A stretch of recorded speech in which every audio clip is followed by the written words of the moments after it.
let's get that clap. Great. Perfect.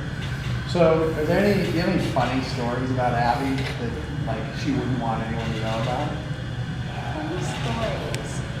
When she makes me go through her suitcases and she tells me to find a pair of underwear. Start. Abby makes me. Okay. Abby always makes me go through her suitcases when we're away and find a pair of underwear that she has no idea where they're at, or a bra. And I like to mess with her sometimes, and I like put the bra on. I'm like, ooh. We actually took a picture one time and posted it. She got really mad, so we took it off. But she always makes me do that. It's never anybody else, it's just me. But it's fine. What? Okay, so let's see, that was fun. She just made me do that too. You did? All right, so talk to me about,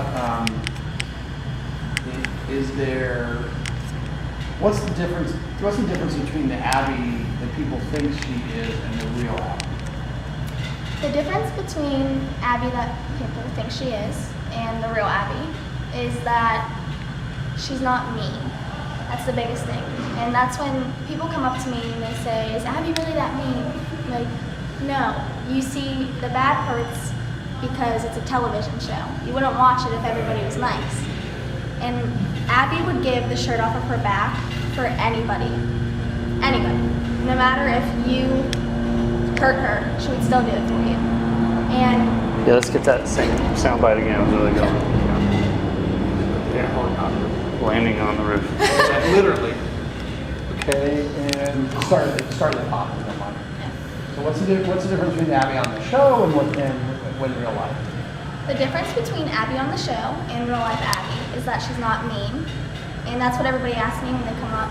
They say, is Abby really that mean? And I'm like, no, she's not. It's a television show. You wouldn't watch it if everybody was nice. Somebody's got to do the dirty stuff. And Abby would give the shirt off of her back for anybody in this world. Whether you hurt her, you messed with her, she would still do it. She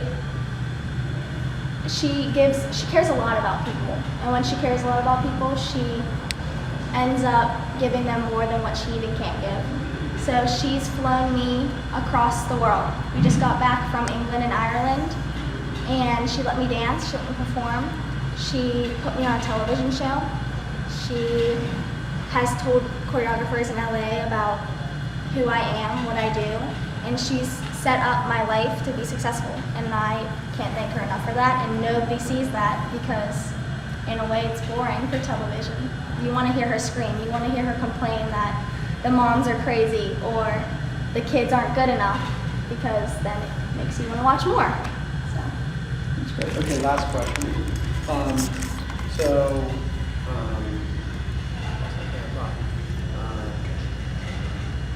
So what advice would you give now to young dancers who are up and coming? Like, what would you suggest they do if they really want to dance?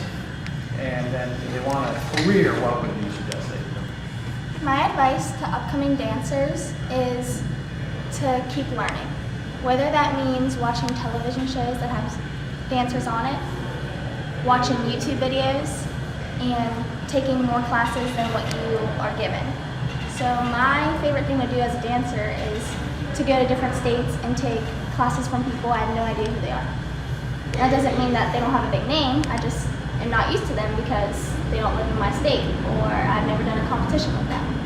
And it makes you keep improving, and it shows people who you are. It gets your name out there. And my advice to people that are going into a career with dancing is to not to just get discouraged, because there are a lot of good dancers, especially in California, New York, Atlanta, and there's going to be people that are better than you. There are many people that are better than me, and that should make you want to push harder. That should make you go into a room with 1,000 dancers that are auditioning for that one spot and say, oh, I can get this. You know, I deserve this just as much as you deserve it. So it makes you hungry. It's your living. You're getting paid to do this. This is how you're going to live. It's how you're going to put food on your table. It's how you're going to get gas in your car to go to the audition. So just make it fun, because I don't see dancing as work. I see it as an art, and I love it, and I'm so thankful to my parents and Abby that I get to do this for the rest of my life, as long as I want to. Okay, so why don't you get ready?